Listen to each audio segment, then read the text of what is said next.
Di hari ulang tahun pernikahan perak kami, ibu mertua tiba-tiba mengumumkan warisan rumah peninggalan bapak, tapi anehnya, warisan itu jatuh ke tangan adik ipar, dan disitulah hidupku dan suami mulai pecah. Padahal aku sudah lama menyimpan rahasia terbesar di balik semua drama ini. Sebelum kita mulai lebih lanjut, yuk, tekan tombol suka, serta tombol subscribe agar tidak ketinggalan kisah menarik lainnya. Dan jangan lupa absen asal kota Bapak Ibu di kolom komentar. Semoga rezeki kita semua dilancarkan, kesehatan kita diberkahi, dan keluarga kita selalu harmonis dalam lindungannya. Amin. Aku ingat betul aroma gulai kambing yang menyelimuti ruang tengah hari itu. Udara di rumah Ibu Rina, mertuaku, selalu terasa hangat, seperti selimut tebal di musim hujan. Ini adalah acara syukuran kecil, merayakan ulang tahun pernikahan perak Agung, suamiku, dan aku. Tentu saja, acara seperti ini selalu menjadi panggung bagi Agung. Ia duduk tegak di sofa, menerima pujian dan sanjungan dari bibi-bibi dan paman-paman. Agung memang punya pesona yang sulit ditolak, seorang putra sulung yang sukses di mata dunia. Meski di rumah ia sering lupa meletakkan kaus kakinya di tempat yang benar. Aku sendiri sibuk mondar-mandir antara dapur dan ruang tamu, memastikan semua hidangan lengkap dan tamu terlayani. Tugas seperti ini sudah mendarah daging. Aku selalu memilih berada di bayangan, membiarkan Agung bersinar. Itu caraku menjaga kedamaian, meskipun terkadang punggungku rasanya mau patah saking lelahnya.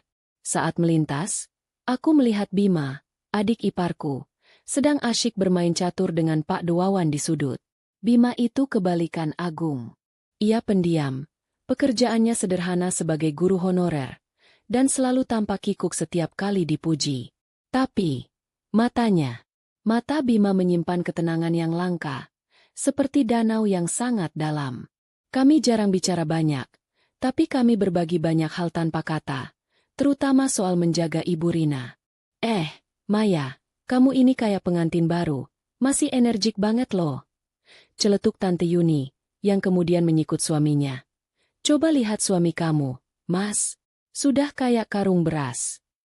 Aku tertawa kecil, tawa yang sedikit dipaksakan, lalu menyajikan sepiring besar kerupuk udang di meja. Agung menoleh, melemparkan senyum bangga padaku, seolah aku adalah trofi utamanya. Dia benar-benar menikmati perhatian itu. Saat semua orang selesai makan dan perut terasa penuh, sampai-sampai terdengar dengkuran samar dari Paman Harto, Ibu Rina berdeham, meminta perhatian. Semua mata tertuju pada beliau. Ibu Rina adalah tipe wanita Jawa sejati. Tutur katanya lembut, tapi setiap perkataannya adalah hukum. Beliau duduk di kursi kayu jati yang selalu didudukinya, didampingi oleh Agung di sisi kanan dan Bima di sisi kiri. Alhamdulillah, hari ini kita kumpul. Senang sekali melihat anak-anakku semua sehat. Ujar Ibu Rina. Suaranya terdengar sedikit bergetar, membuat perasaanku tiba-tiba tidak enak.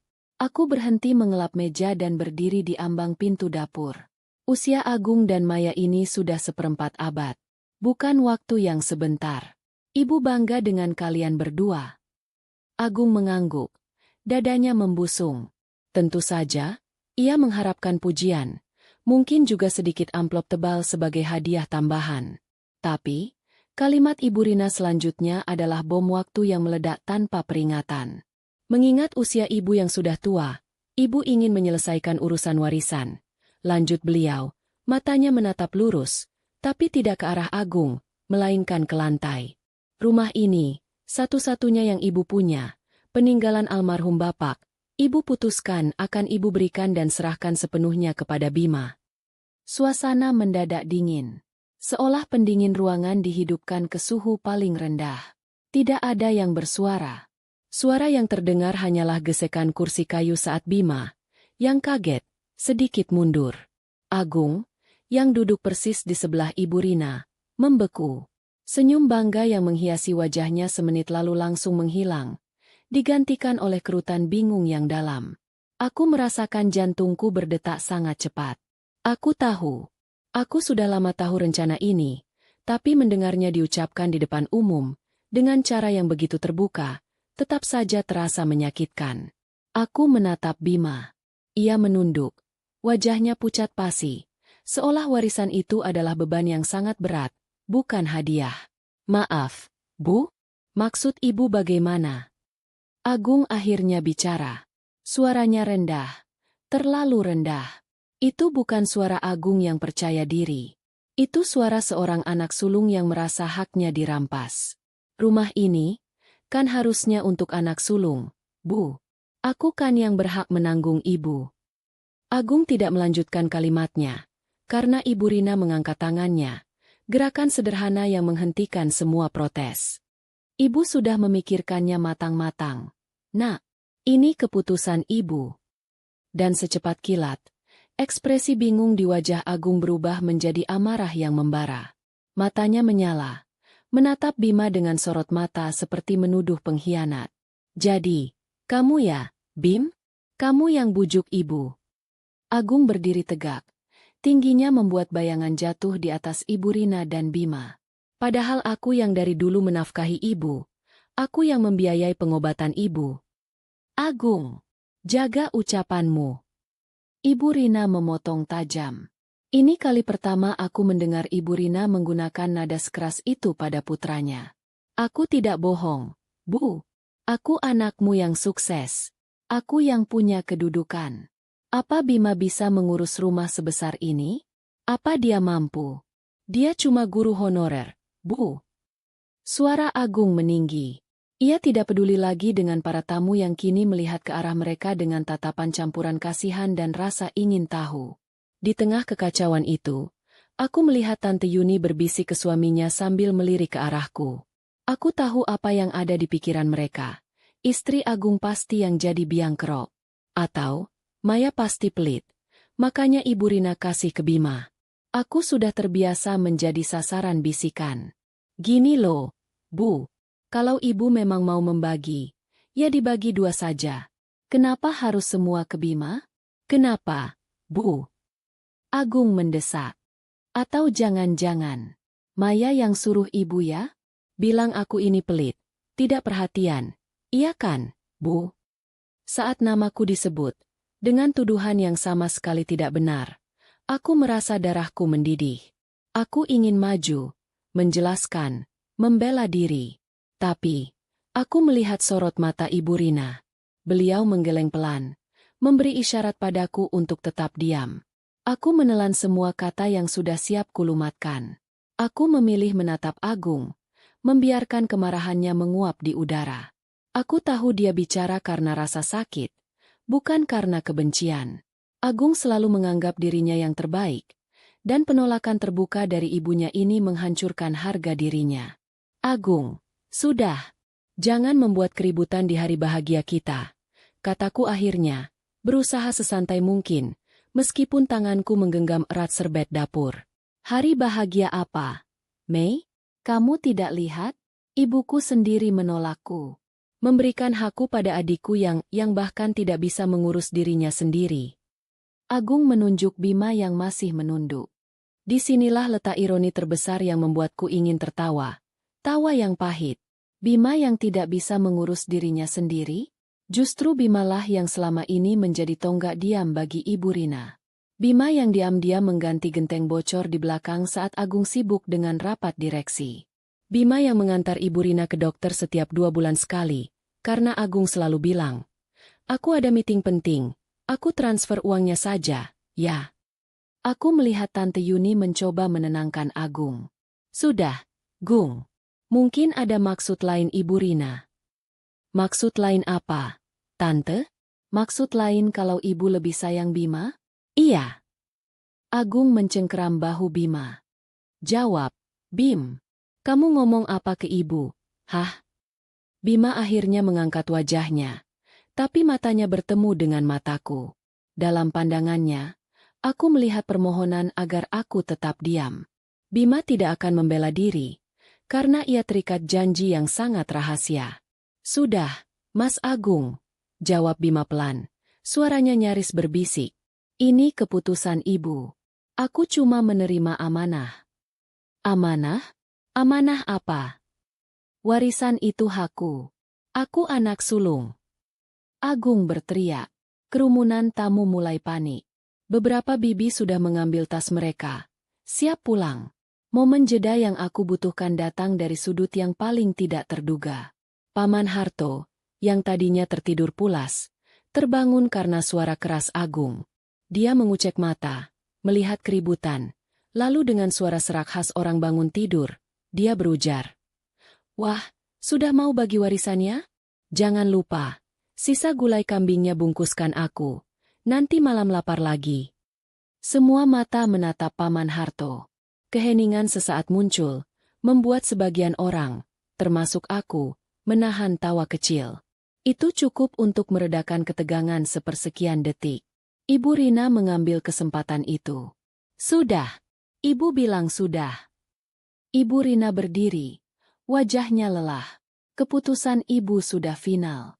Sekarang bubar. Maya, tolong bereskan sisa makanan. Agung tampak seperti patung. Ia mengambil kunci mobilnya dari meja, bahkan tanpa menatap Ibu Rina lagi. Ia menatapku, tatapannya penuh tuduhan, seolah aku adalah dalang dari semua drama ini. Pulang.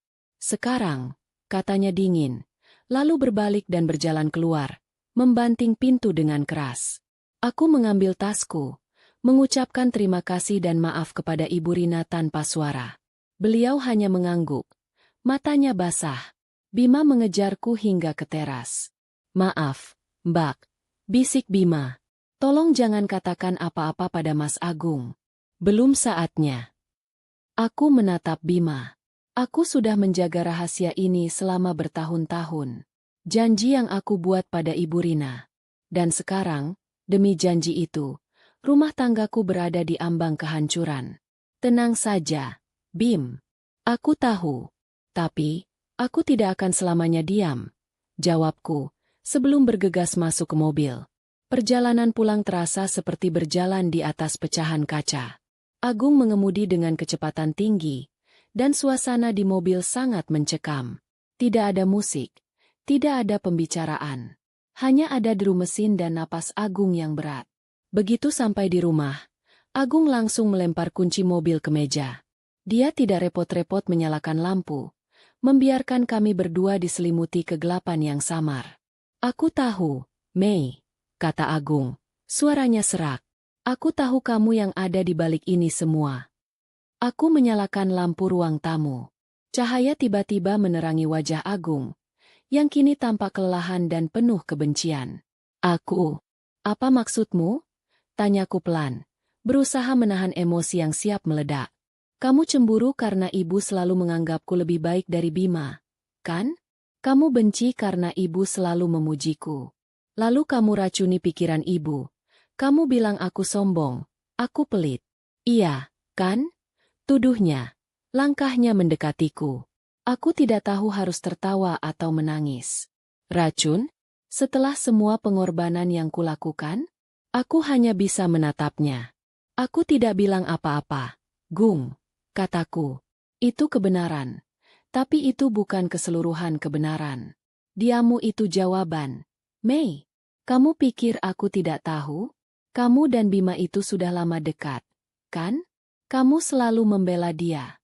Kamu pasti bilang ke ibu, aku tidak layak dapat warisan karena aku. Agung berhenti sejenak, menelan ludah. Karena aku tidak pernah benar-benar ada untuk ibu. Kalimat terakhir itu benar-benar menghantamnya. Agung, di balik semua kesuksesannya, adalah anak yang haus validasi, terutama dari Ibu Rina. Dan penolakan warisan itu dianggapnya sebagai penolakan kasih sayang. Aku membiarkan dia menuduh, membiarkan dia melepaskan semua rasa sakitnya. Aku tahu, jika aku mengungkapkan kebenaran sekarang, itu tidak hanya akan menghancurkan Agung, tapi juga merusak reputasi Ibu Rina. Dan aku telah berjanji untuk melindunginya. Aku berjalan ke kamar, meletakkan tasku. Aku menoleh ke belakang, melihat Agung masih berdiri di tengah ruang tamu, tampak kecil dan rapuh dalam kegelapan yang menyelimutinya. Terserah kamu mau menuduh apa, Gung, kataku tanpa ekspresi. Tapi, aku tidak pernah melakukan apapun untuk membuat ibu membencimu. Lalu, aku masuk ke kamar, menutup pintu perlahan. Aku duduk di tepi tempat tidur, mengambil ponselku. Ada pesan masuk dari Ibu Rina. Hanya satu kalimat. Terima kasih, Nak.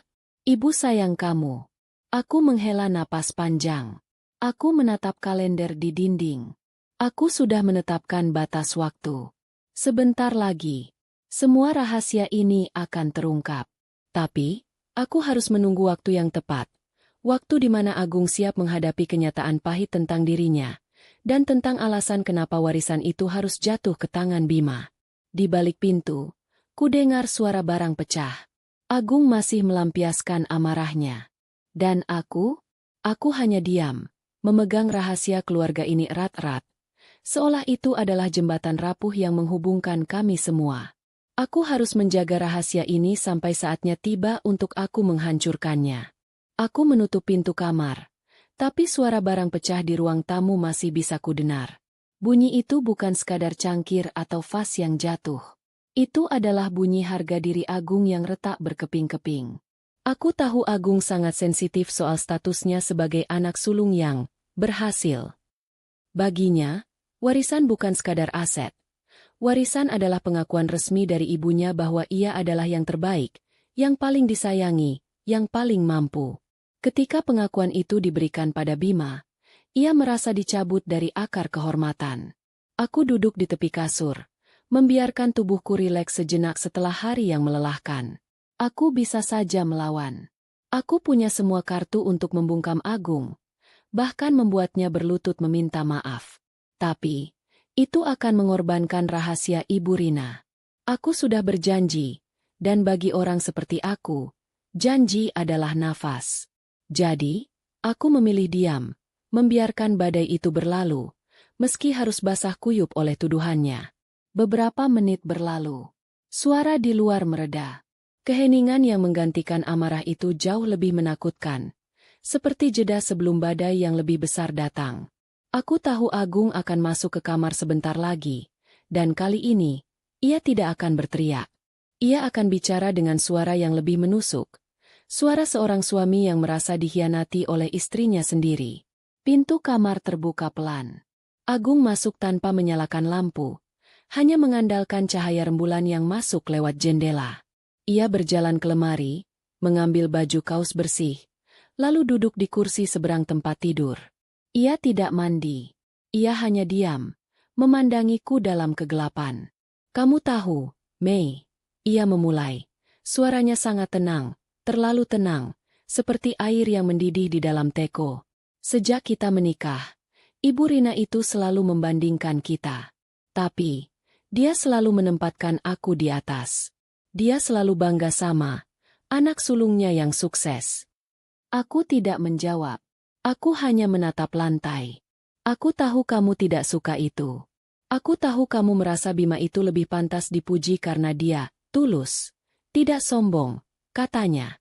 Aku tahu kamu selalu membelanya setiap kali aku kritik pekerjaannya sebagai guru honorer. Napas Agung tercekat. Tapi, ini rumah, Mei. Ini peninggalan Bapak.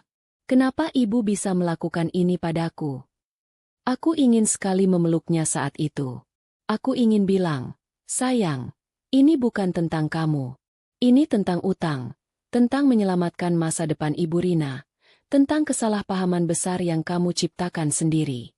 Aku ingin katakan semua itu. Tapi, aku hanya bisa menggenggam tanganku sendiri, mengingat janji yang kubuat di ranjang rumah sakit belasan tahun lalu. Agung berdiri, berjalan mendekat. Ia tidak menyentuhku, hanya berdiri di depanku, membuat bayangannya menaungiku sepenuhnya. Jawab aku, Mei, kamu bisikan apa ke ibu? Ia bertanya lagi. Kali ini nadanya lebih mendesak. Kamu bilang aku kurang memberi? Kamu bilang aku sibuk urusan kantor saja sampai lupa ibu sakit? Kamu pasti cerita soal malam itu, kan? Malam itu. Malam ketika aku harus membawa Ibu Rina ke UGD sendiri, karena Agung sedang asyik bermain golf dengan klien penting. Aku tidak pernah menceritakan detailnya pada siapapun. Tapi Agung selalu dihantui rasa bersalah atas kelalaiannya itu. Aku tidak pernah memanfaatkan rasa bersalahmu, Gung. Jawabku, suaraku nyaris berbisik. Aku memilih setiap kata dengan hati-hati. Aku tidak pernah menceritakan kelemahanmu pada ibu. Agung tertawa. Tawa hampa yang tidak sampai ke matanya. Omong kosong. Ibu itu tidak pernah menolakku. Tidak pernah. Kecuali ada yang membuat dia berpikir aku ini bajingan. Ini bukan cuma soal warisan. Ini soal cinta. Agung sangat membutuhkan cinta ibunya. Dan kini, ia merasa Ibu Rina telah mencabut cinta itu, menggantinya dengan penolakan paling telak yang ia terima seumur hidupnya. Dan ia butuh kambing hitam. Aku, sang istri yang sudah 25 tahun mendampinginya, adalah sasaran empuk. Aku, yang selalu terlihat akrab dengan Bima. Aku, yang selalu memimpin doa keluarga di saat Agung sibuk dengan ponselnya. Aku sudah memberimu segalanya. Mei, rumah mewah ini, mobil bagus, liburan ke luar negeri. Semua untukmu. Kenapa kamu malah menusukku dari belakang? Aku tidak menusukmu, Gung. Lalu kenapa kamu diam? Kenapa kamu tidak membela aku di depan ibu? Kenapa kamu membiarkan Bima menerima semua itu tanpa ada protes darimu? Agung mundur 2 langkah. Ekspresi di wajahnya kini berubah menjadi kekecewaan yang mendalam. Kamu tidak sayang aku lagi, ya? Kamu lebih suka Bima mendapatkan rumah itu daripada aku. Aku memejamkan mata. Aku tahu, jika aku mengungkapkan semua sekarang, Agung akan terluka parah. Tapi, dia juga menyakitiku dengan tuduhannya yang tak berdasar. Aku sudah lelah. Lelah menjadi orang yang selalu harus menanggung beban emosi semua orang. Aku diam karena aku menghormati keputusan Ibu Rina, kataku tegas. Ini adalah kebenaran, tapi lagi-lagi, kebenaran yang tidak lengkap. Menghormati? Atau menertawakan penderitaanku? Agung mengambil bantal dari sofa kecil di sudut, melemparkannya ke lantai. Aku akan tidur di kamar tamu. Aku tidak mau melihatmu malam ini. Ia berbalik, berjalan menuju pintu, lalu berhenti. Ia menoleh sekali lagi, dan kali ini, matanya memancarkan kesedihan murni. Aku tidak percaya kamu melakukan ini padaku, Mei, katanya pelan, lalu menghilang di balik pintu. Aku ditinggalkan sendirian dalam keheningan yang menyesakkan. Malam itu terasa sunyi, tapi di dalam kepalaku, rasanya seperti pasar yang ramai dengan ribuan pikiran yang saling bertabrakan. Aku merasakan air mata panas menetes di pipiku. Aku bukan menangisi tuduhan Agung. Aku menangisi betapa rapuhnya dia di balik semua kesuksesannya. Dan aku menangisi janji yang harus kulaksanakan, meski harus mempertaruhkan rumah tanggaku. Aku memutuskan untuk bangkit. Aku menyalakan lampu kamar. Dan tiba-tiba semuanya terasa lebih jelas. Aku berjalan ke lemari, bukan untuk mengambil baju tidur, tapi untuk mencari sebuah kotak kayu kecil yang tersimpan jauh di balik tumpukan kain. Kotak itu berisi kenangan dan bukti. Aku membukanya. Di dalamnya, ada surat wasiat lama yang direvisi, beberapa kwitansi pembayaran utang, dan yang terpenting, rekaman suara kecil. Aku memutar sedikit rekaman itu. Suara Ibu Rina yang lembut terdengar. Tolong, Nak, jangan sampai Agung tahu soal utang-utang itu. Dia akan menyalahkan dirinya sendiri. Rumah ini harus diselamatkan, dan hanya Bima yang bisa Ibu percaya untuk memegang amanah ini. Aku mematikan rekaman itu. Ini adalah kebenaran yang kusimpan sendirian selama setahun terakhir. Utang besar yang ditanggung Ibu Rina ternyata adalah utang lama perusahaan Agung yang macet saat krisis moneter belasan tahun yang lalu. Utang yang ditebus Ibu Rina diam-diam dengan menjaminkan sertifikat rumah peninggalan Bapak. Ibu Rina menolak menjual rumah itu karena rumah itu punya arti historis bagi keluarga. Bima lah yang dipercaya Ibu Rina untuk melunasi cicilan dan mengurus balik nama, menjadikan warisan itu sebagai pengalihan, agar Agung tidak tahu betapa besar pengorbanan ibunya. Ibu Rina takut Agung depresi jika tahu. Aku memeluk kotak kayu itu. Sekarang, aku tahu persis mengapa Agung sangat marah. Ia bukan hanya kehilangan rumah, tapi ia kehilangan citra dirinya sebagai anak berbakti dan pahlawan keluarga. Ironisnya, ia adalah sumber masalah yang kini harus disembunyikan. Aku tahu, diamku malam ini akan membuat Agung semakin marah dan curiga. Tapi, Aku tidak bisa mengungkapkannya di tengah amarahnya. Aku tidak mau rahasia ini meledak di wajahnya tanpa persiapan mental. Aku harus menunggu waktu yang tepat, di mana ia tenang, dan ia bisa mendengar kebenulan itu dengan hatinya, bukan egonya. Aku meletakkan kotak itu kembali, menyelimuti diriku. Aku menatap langit-langit. Malam yang dingin, sunyi, dan penuh tuduhan ini adalah harga yang harus kubayar untuk sebuah janji. Tiba-tiba, dari kamar tamu, terdengar suara batuk keras. Batuk khas Agung jika dia sedang marah dan stres berat. Aku beranjak, berjalan menuju kamar tamu. Aku tahu, aku tidak akan tidur nyenyak jika membiarkan dia sendirian. Aku membuka pintu kamar tamu tanpa mengetuk. Agung sedang duduk di tepi ranjang, memegang segelas air. Wajahnya tampak kusut dan matanya merah. Aku tidak mau kamu di sini, Mei, katanya tanpa melihatku. Aku mengabaikannya. Aku berjalan ke laci, mengambil sebotol kecil minyak angin favorit Agung. Minyak kayu putih cap elang yang selalu dia cari jika sedang masuk angin atau stres. Ini, oleskan di pelipismu, kataku, menyodorkan minyak angin itu. Agung menepis tanganku, membuat botol kecil itu jatuh ke lantai. Aku bilang, aku tidak butuh perhatianmu. Sekarang, keluar. Aku membungkuk, mengambil botol itu. Aku membuka tutupnya, dan tanpa berkata apa-apa lagi, aku mengambil bantalnya, membalikkan sisinya yang dingin, lalu mengoleskan sedikit minyak kayu putih di sarung bantal, persis di tempat ia biasa meletakkan kepalanya. Aku tidak melihat matanya. Aku hanya melakukan apa yang harus kulakukan, seperti seorang istri yang sudah 25 tahun tahu kebiasaan suaminya. Setelah selesai, aku berbalik dan berjalan menuju pintu. Aku akan membuatkan teh hangat untukmu. Teh pahit kesukaanmu, kataku. Suaraku kembali tenang. Di ambang pintu, aku mendengar Agung bergumam. Suaranya sangat rendah. Kamu ini sebenarnya iblis atau malaikat, Mei? Aku berhenti. Aku tersenyum tipis. Aku hanya istrimu, Gung. Aku tahu kamu marah karena kamu merasa tidak dicintai ibu. Tapi, aku minta kamu tidur. Besok kita bicara, setelah kepalamu dingin. Aku menutup pintu kamar tamu. Aku berjalan ke dapur, menyalakan kompor. Aku tidak akan memaksanya minum teh itu, tapi aku akan meninggalkannya di meja. Itu adalah caraku bilang, aku tahu kamu terluka, dan aku tetap di sini. Malam itu, aku tidur sendirian di kamar utama, membiarkan rahasia itu merayap seperti bayangan di setiap sudut ruangan. Aku tahu, rahasia ini harus segera kuungkap, sebelum tuduhan Agung semakin tajam dan membuatku kehilangan kesabaranku. Fajar menyingsing, membawa cahaya yang terasa dingin. Aku terbangun sebelum Agung. Kamar di sebelah masih sunyi, yang berarti dia belum bangun, atau setidaknya masih memilih mengurung diri dalam amarahnya. Aku tidak berani mengetuk atau membawakan sarapan ke kamar tamu. Memberinya ruang adalah cara terbaik saat ini. Setelah menyiapkan bekal makan siang untuk diriku sendiri, meskipun aku tahu selera makanku pasti hilang, aku mengambil kunci mobil dan bergegas pergi. Aku tidak ingin berhadapan dengan Agung dalam kondisi kami yang masih dipenuhi ketegangan.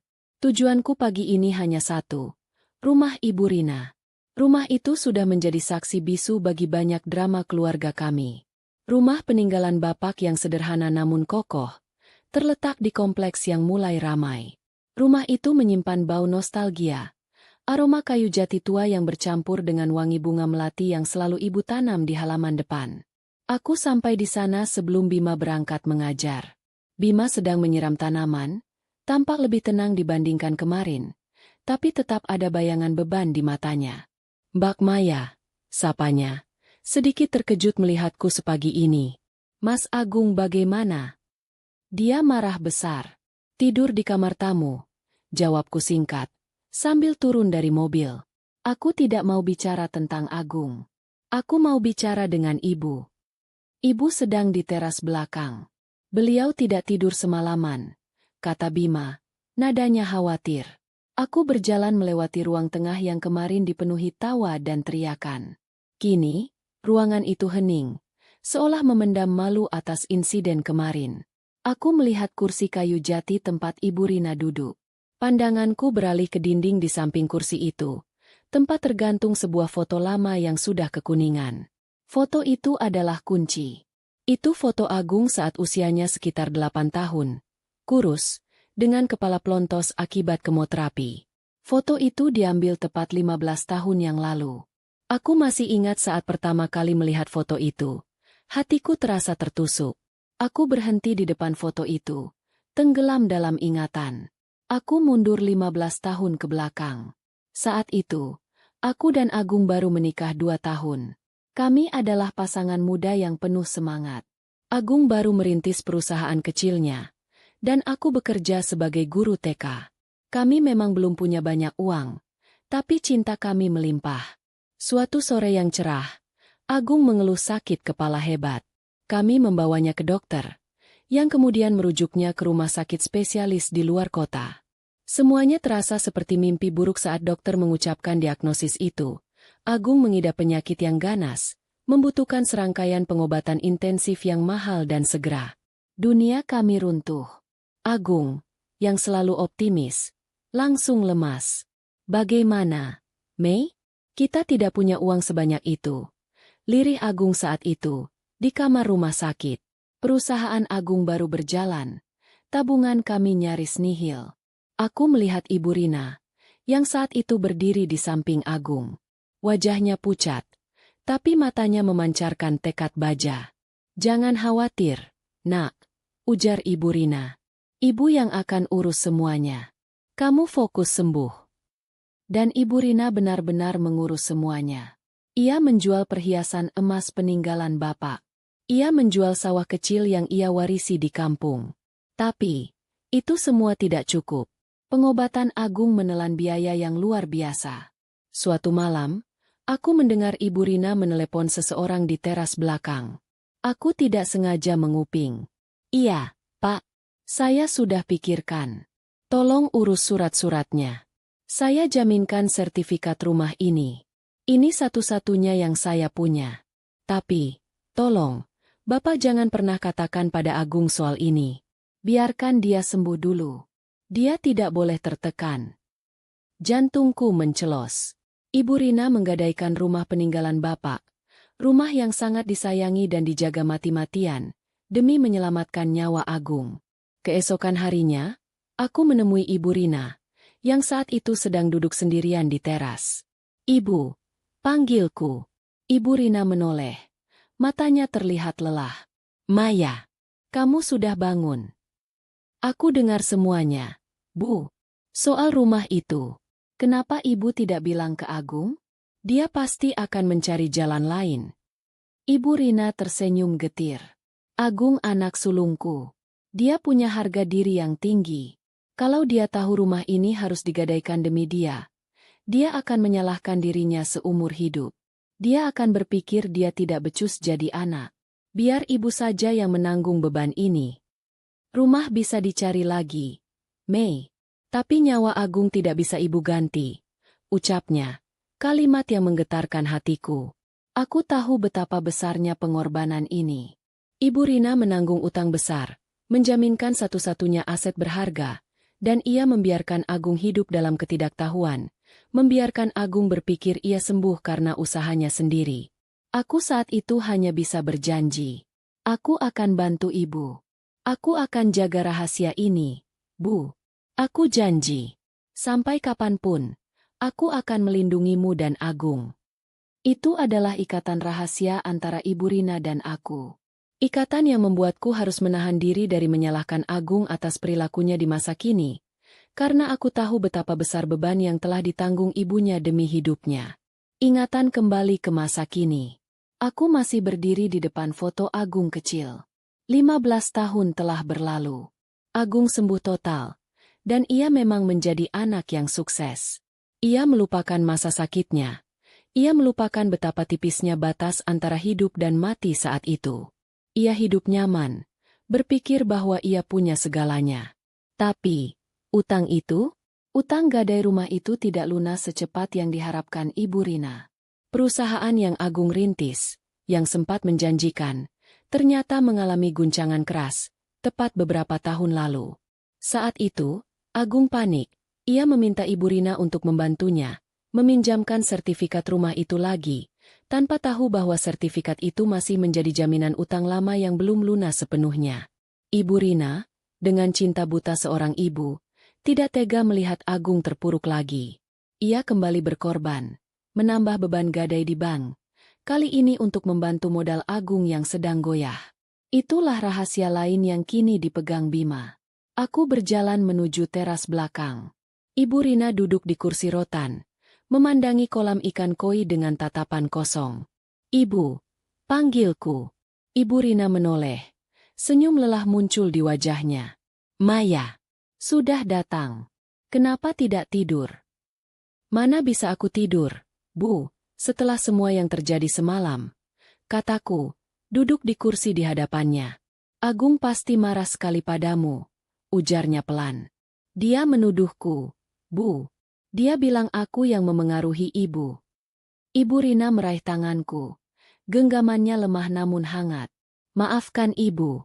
Nak, ibu harus melibatkanmu dalam drama ini. Tapi, ini satu-satunya cara. Agung tidak boleh tahu bahwa rumah ini nyaris disita bank tahun lalu karena utang yang dia buat. Dia akan hancur jika tahu." "Tapi kenapa harus Bima yang menerima warisan itu, Bu? Kenapa tidak ibu yang pegang saja?" Ibu Rina menghela napas. "Bimalah yang selama ini melunasi cicilan utang itu, Mei. Sebagian besar gajinya sebagai guru honorer, ia gunakan untuk membayar bunga utang gadai rumah ini. Ibu sudah tua, tidak sanggup lagi.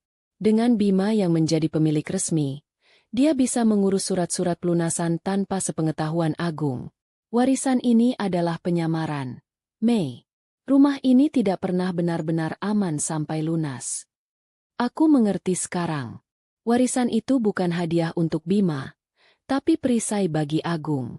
Warisan itu adalah mekanisme pertahanan terakhir Ibu Rina agar putranya yang sombong dan haus pengakuan itu tetap bisa hidup tanpa beban penyesalan." Tiba-tiba, Bima muncul membawa secangkir teh panas dan sepiring pisang goreng. "Mbak Maya, minum dulu. Jangan terlalu dipikirkan," kata Bima, meletakkan hidangan itu di meja. Ia tahu, pembicaraan ini selalu berat. Aku mengambil satu pisang goreng, yang masih mengepul. Aku tersenyum kecil pada Bima. "Ini nih, pahlawan yang tidak pernah mau diakui," batinku. Bima adalah penyelamat keluarga ini, tapi ia harus rela dicap sebagai anak emas yang tidak tahu diri oleh kakaknya sendiri. "Ibu, berapa lama lagi Bima harus menyembunyikan ini?" tanyaku pada Ibu Rina. "Tunggu sampai cicilannya lunas. Kurang lebih 6 bulan lagi, Mei," jawab Ibu Rina. "Setelah lunas, Ibu akan ceritakan semuanya. Baru setelah itu, Bima akan mengembalikan rumah ini ke nama Agung, atau menjualnya dan membagi rata. Tapi, untuk 6 bulan ke depan, kita harus kuat, termasuk kamu." Aku menatap pisang goreng itu. Ya ampun, aku tidak tahu kenapa pisang goreng Ibu Rina selalu terasa lebih enak.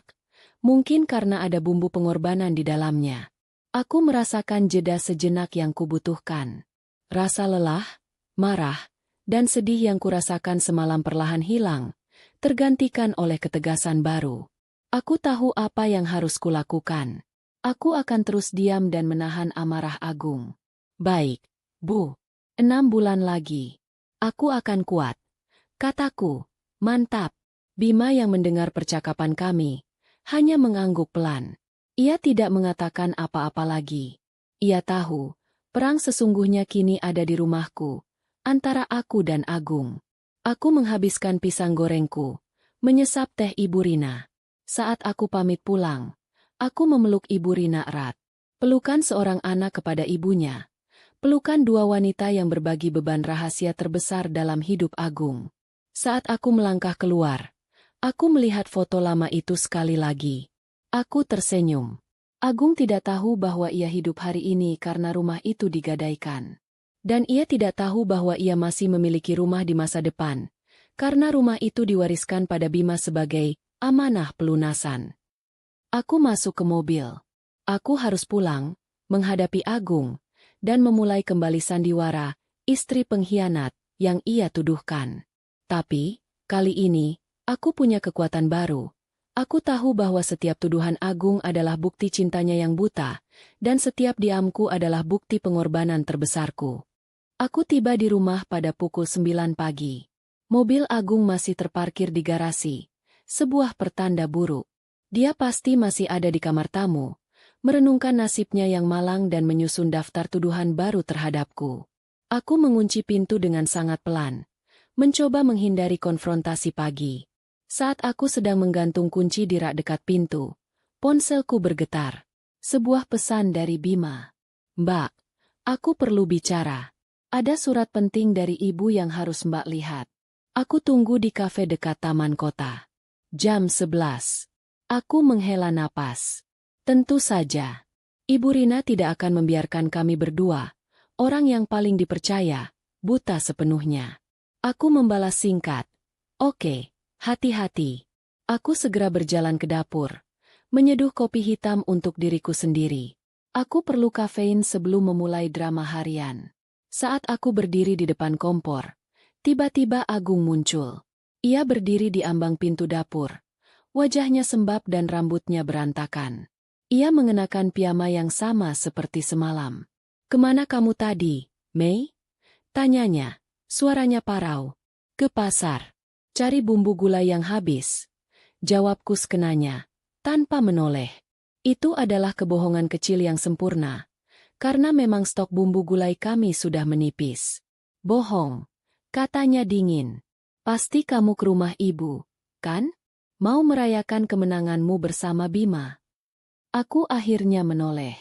Aku menatap matanya yang merah karena kurang tidur. "Kalaupun aku ke sana, apa urusanmu?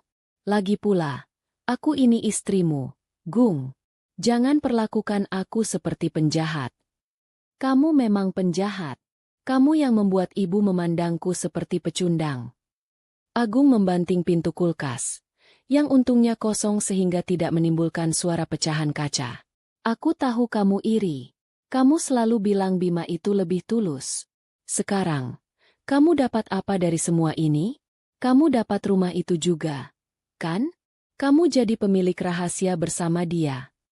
Aku hanya mendesah. Amarahnya benar-benar tidak akan mereda selama ia masih menganggap dirinya korban. "Aku tidak mendapatkan apa-apa, Gung. Aku hanya punya janji yang harus kutepati. Dan kamu, berhentilah menyalahkan orang lain atas rasa sakitmu sendiri." Agung ingin membalas, tapi aku langsung memotongnya. "Dengar, aku mau keluar sebentar. Kamu sarapan. Aku sudah siapkan nasi goreng di panci. Aku tidak mau tahu kamu masih marah atau tidak. Tapi tolong, jangan merusak barang di rumah ini. Aku yang capek membersihkannya." Aku mengambil kunci dan tasku tanpa menunggu jawabannya. Aku meninggalkan Agung sendirian di dapur, menatap panci nasi goreng dengan tatapan kosong.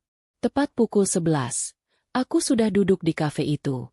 Kafe itu selalu ramai, tempat yang sempurna untuk pertemuan rahasia.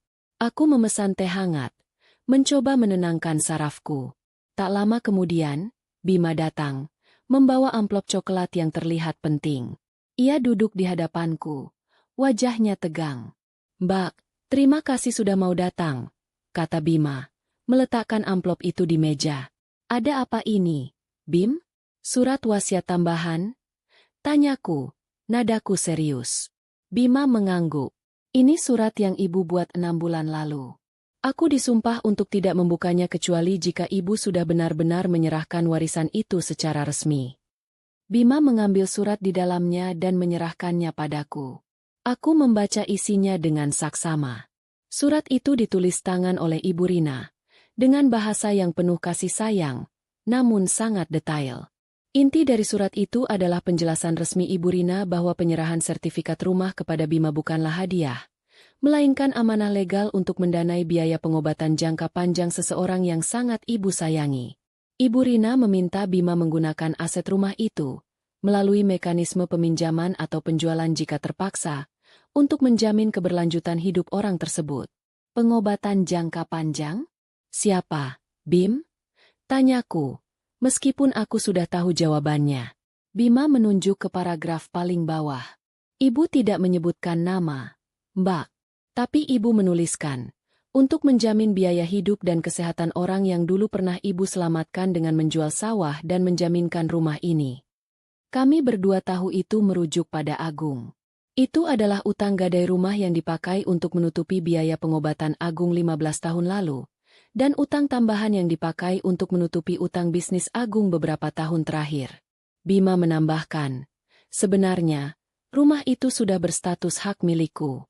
Tapi, jika aku menjualnya, uangnya harus langsung ditransfer ke rekening khusus untuk melunasi sisa utang dan mendanai asuransi kesehatan Agung di masa depan. Aku tidak bisa mengambil untung sepeser pun. Semua tertulis di sini. Warisan ini adalah penyamaran asuransi hidup yang sangat mahal. Aku merasakan kehangatan di mataku. Betapa besar cinta dan pengorbanan Ibu Rina. Ia rela dicap pilih kasih. Rela melihat kedua putranya bertengkar, demi menjaga harga diri Agung dan menjamin kehidupannya. Jadi, ini adalah jaminan, bukan hadiah, kataku, menghela napas lega. Kamu tidak akan kaya raya dari ini, Bim. Bima tersenyum tipis, senyum yang menunjukkan betapa lelahnya ia. Aku tahu, Mbak. Aku tidak pernah mau kaya raya dari pengorbanan ibu. Aku hanya ingin ibu tenang. Ia kemudian menceritakan detail yang lebih mengejutkan. Ternyata, utang terakhir yang dibuat Ibu Rina untuk membantu bisnis Agung ternyata jauh lebih besar dari yang kami duga. Karena Agung salah perhitungan dan menggunakan sertifikat rumah itu sebagai jaminan tanpa memberitahu Ibu Rina secara rinci. Ibu Rina baru tahu setelah bank menghubunginya. Agung diam-diam menjaminkan rumah itu lagi untuk modal tambahan. Mbak, ibu yang harus menutupi semua kekacauan itu agar rumah ini tidak benar-benar lepas. Jelas Bima. Itu sebabnya ibu sangat tegas. Harus aku yang memegang kendali sekarang. Aku menggenggam tehku erat-erat. Jadi, bukan hanya utang lama, tapi juga kesalahan fatal Agung yang baru-baru ini terjadi, yang ia sembunyikan dariku.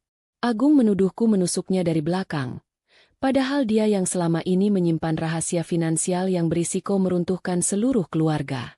Aku memandang Bima. Kalau begitu, kita harus menjaga ini. 6 bulan. Ya, Bim. Kita harus tahan 6 bulan lagi. Bima mengangguk. Aku akan terus melunasi cicilannya. Aku sudah janji pada ibu. Aku merasa ada rasa persatuan yang kuat antara aku dan Bima. Kami berdua adalah penjaga rahasia. 2 orang yang rela dicap buruk demi kebaikan bersama. Di tengah obrolan serius kami, tiba-tiba sebuah momen muncul. Seorang pelayan kafe berjalan melewati meja kami. Ia membawa nampan penuh dengan piring, dan karena ia tersandung kakinya sendiri, semua piring itu hampir jatuh. Bima dengan refleks yang luar biasa, melompat dan menangkap tumpukan piring itu, menyelamatkan hampir semua kecuali 1 sendok teh yang jatuh berdentang di lantai. Bima hanya tersenyum canggung, menyerahkan piring-piring itu kembali kepada pelayan yang terkejut. Hati-hati, Mas, nanti gajinya dipotong, kata Bima pelan. Aku tersenyum melihat kejadian itu. Aku melihat Bima, pahlawan tak terlihat. Dia bisa menyelamatkan sepiring-piring dari jatuh. Tapi ia harus rela melihat seluruh keluarganya terpecah karena menyelamatkan harga diri kakaknya. Kamu itu, Bim, kataku sambil tertawa kecil. Dari dulu memang ahlinya menyelamatkan hal-hal yang hampir jatuh. Bima hanya tersipu, mengambil amplop itu kembali. Sudah, Mbak. Sekarang Mbak tahu semua detailnya. Gunakan informasi ini kalau memang terpaksa. Aku menyimpan salinan surat wasiat itu di dompetku. Ini adalah tiket kebebasanku, sekaligus senjata terkuatku. Aku tahu, aku tidak bisa diam selamanya. Tuduhan Agung akan semakin merusak hubungan kami. Aku harus menunggu Agung mencapai titik di mana ia lelah, dan bersedia mendengarkan, bukan hanya menuduh. Aku meninggalkan kafe, merasa sedikit lebih ringan. Aku tidak lagi merasa bersalah atas diamku. Aku kini adalah bagian dari rencana besar Ibu Rina untuk menyelamatkan putranya dari kegagalan terbesarnya. Sekarang, tinggal menunggu Agung melakukan kesalahan fatal yang akan membuatku terpaksa menggunakan kebenaran ini. Bab 4 telah selesai. Konflik antara Agung dan Maya semakin memanas. Namun aliansi antara Maya dan Bima semakin kuat dengan terungkapnya surat wasiat tambahan, yang mengonfirmasi bahwa warisan itu adalah asuransi hidup tersembunyi untuk Agung. 2 hari setelah pertengkaran hebat itu, rumah kami diselimuti keheningan yang tebal. Agung masih memilih tidur di kamar tamu. Ia pergi pagi-pagi sekali dan pulang larut malam, menghindari berpapasan denganku. Kami hidup seperti dua orang asing yang kebetulan berbagi alamat rumah. Aku mencoba menjalani rutinitas seperti biasa, meskipun hatiku terasa berat. Aku tahu, Agung sedang mencari-cari celah untuk membenarkan amarahnya. Ia membutuhkan bukti bahwa aku dan Bima memang berkomplot melawannya. Sementara aku sibuk dengan urusan dapur dan kebun, Agung sibuk di balik meja kerjanya yang kini tampak seperti markas operasi rahasia. Ia tidak lagi peduli dengan laporan kantor atau meeting penting. Pikirannya dipenuhi satu hal. Mengapa Ibu Rina menolaknya? Agung adalah pria yang didorong oleh logika dan pengakuan. Keputusan Ibu Rina sama sekali tidak logis di matanya. Ia anak sulung. Ia yang secara finansial paling stabil. Kenapa ibu malah menyerahkan warisan itu kepada Bima yang jelas-jelas hanya guru honorer dengan penghasilan pas-pasan? Logika Agung hanya menemukan satu jawaban, pengkhianatan. Ia mulai mengacak-acak dokumen lama. Ia mencari surat-surat warisan yang pernah ia ketahui di masa muda, mencari dokumen pembagian harta yang dulu pernah dibahas bapak sebelum meninggal. Ia ingin membuktikan bahwa ia punya hak hukum atas rumah itu. Namun, semua dokumen itu sudah kedaluarsa atau tidak lagi relevan. Ia lalu beralih mencari kontak-kontak lama. Ia menghubungi notaris keluarga yang dulu mengurus akta bapak. Ia mencoba menggali informasi dari paman dan bibi yang kemarin hadir di acara syukuran. Tapi, semua orang hanya memberikan jawaban samar. Takut terlibat dalam drama keluarga ini. Mungkin Ibu Rina punya alasan spiritual, Gung, kata Tante Yuni lewat telepon. Nadanya hati-hati. Bima kan lebih sabar, lebih religius. Jawaban seperti itu hanya membuat Agung semakin murka. Spiritual? Agung hanya percaya pada angka di rekening bank. Frustrasi Agung mencapai puncaknya pada malam ketiga. Saat aku sedang menonton sinetron di ruang keluarga, sebuah tontonan yang kumanfaatkan untuk meredakan stres, Agung keluar dari ruang kerjanya. Wajahnya kelelahan dan matanya tampak seperti tidak tidur berhari-hari. Ia membawa sebuah kotak kardus lusuh. "Mei, kamu ingat kotak ini?" tanyanya. Suaranya pelan dan serak. Aku melihat kotak itu. Kotak kenangan masa muda Agung. Kami jarang membukanya sejak pindah ke rumah ini. Kotak kenangan masa kita pacaran, kan? Jawabku. Bukan cuma itu, kata Agung, meletakkan kotak itu di meja. Aku mematikan televisi. Aku tahu, ini adalah momen yang ia butuhkan untuk melepaskan beban pikirannya. Meskipun ia masih enggan meminta bantuanku. Agung mulai mengeluarkan isinya. Surat-surat cinta yang sudah pudar, tiket bioskop lama, kartu ucapan dari teman-teman kuliah. Aku melihat senyum tipis di wajahnya saat ia memegang foto pertunangan kami. Kita bahagia sekali dulu, ya, gumamnya, lebih kepada dirinya sendiri. Aku mengangguk. Ya, kita melewati banyak hal bersama. Agung diam. Lalu, ia mengeluarkan tumpukan dokumen yang diselipkan di bagian bawah kotak. Dokumen-dokumen ini bukanlah surat cinta. Itu adalah dokumen kantor lamanya. Dokumen keuangan perusahaan kecilnya yang pertama kali ia rintis. Aku cari di mana kesalahanku, katanya. Kenapa aku bisa membuat ibu kecewa? Aku pasti pernah melakukan kesalahan besar tanpa kusadari, yang membuat ibu berpikir aku tidak pantas menerima rumah itu. Ia mengulas kembali semua kegagalan finansialnya, semua utang kecil yang pernah ia pinjam dari Ibu Rina dan yang ia yakini sudah ia lunasi. Ia mencoba mencari bukti kegagalannya di masa lalu. Saat mengaduk-aduk dokumen itu, tangannya berhenti.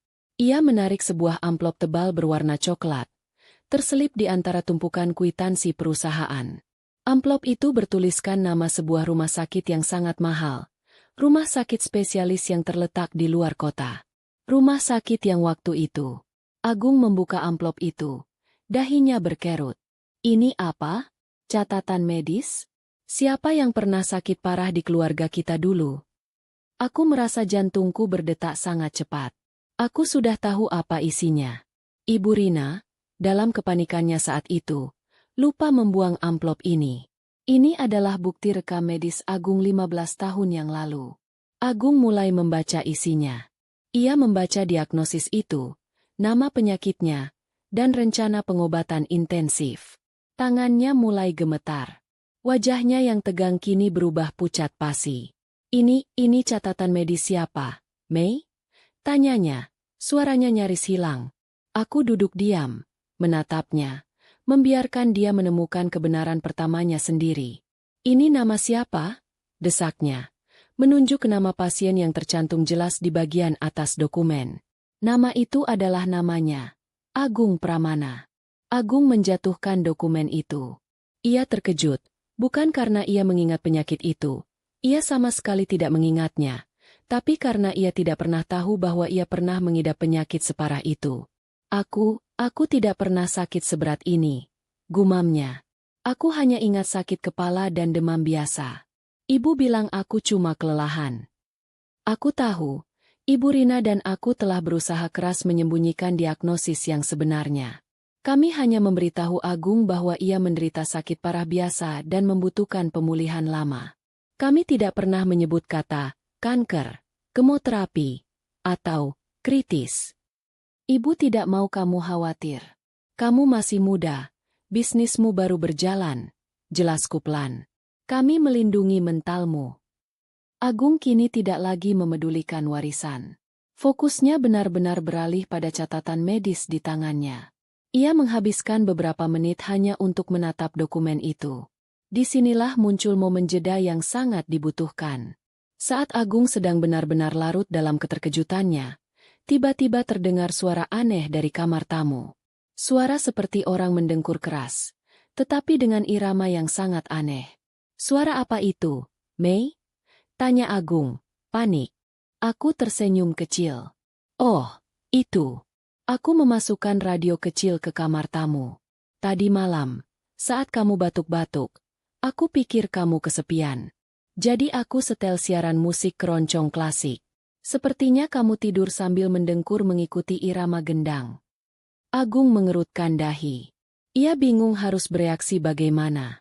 Marah karena aku menyelinap ke kamarnya? Atau malu karena ia mendengkur bersama irama keroncong? Ia memilih yang terakhir. Hentikan. Matikan sekarang. Pintanya. Suaranya sedikit malu. Aku membiarkannya tetap di sana. Humor kecil itu sejenak meredakan ketegangan yang muncul akibat dokumen medis yang baru ia temukan. Setelah keheningan kembali, Agung kembali fokus. Ia mengambil dokumen itu lagi. Biaya pengobatan ini, Mei. Ini pasti sangat mahal, katanya. Matanya kini menatapku, mencari jawaban. Sangat mahal, jawabku. Kita tidak punya uang sebanyak itu. Aku ingat betul. Perusahaanku baru merintis. Desaknya. Siapa yang bayar? Aku menatapnya dengan lembut. Aku hampir saja mengucapkan nama Ibu Rina. Tapi, aku ingat sumpahku. Biarkan dia mencarinya sendiri. Siapa yang paling menyayangimu? Gung? Siapa yang paling punya aset yang rela dijual demi kamu? Tanyaku, memberinya petunjuk. Agung memikirkan pertanyaan itu. Ia teringat perhiasan emas Ibu Rina, sawah kecil yang hilang dari pembicaraan keluarga. Ia mulai menyambungkan benang-benang masa lalu. Ia mulai menyadari bahwa ia sembuh bukan karena keajaiban, melainkan karena pengorbanan finansial yang besar. Namun, ia masih belum menemukan hubungan antara penyakit lamanya dan warisan Bima. Tapi, apa hubungannya dengan Bima dan rumah itu? Ibu tidak mungkin menolakku sekarang hanya karena aku pernah sakit kan? Itu sudah 15 tahun lalu. Agung berdiri, kembali gelisah.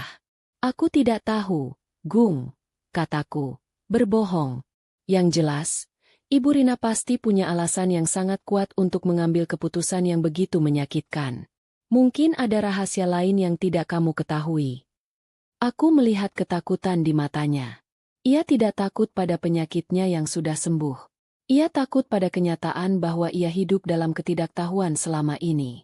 Ia takut bahwa ia adalah pusat dari segala masalah. Agung mengambil kotak kardus itu dan dokumen medisnya, lalu kembali ke kamar tamu. Kali ini, ia tidak membanting pintu. Ia hanya menutupnya perlahan. Aku tahu, benih keraguan sudah tertanam. Agung kini tidak lagi fokus menyalahkanku atau Bima. Ia mulai menyalahkan dirinya sendiri. Dan yang lebih penting, ia mulai mencari jawaban di balik tirai rahasia Ibu Rina. Penggaliannya telah dimulai. Agung tidak tidur semalaman. Dokumen medis itu kini tergeletak di meja, menjadi satu-satunya fokus perhatiannya. Pikirannya bekerja keras, mencoba menyambungkan fakta penyakitnya yang disembunyikan dengan penolakan warisan yang ia alami saat ini. Ia merasa dikhianati oleh ingatannya sendiri. Ia merasa menjadi boneka yang dimainkan oleh nasib. Ia keluar dari kamar tamu dengan mata yang menyala.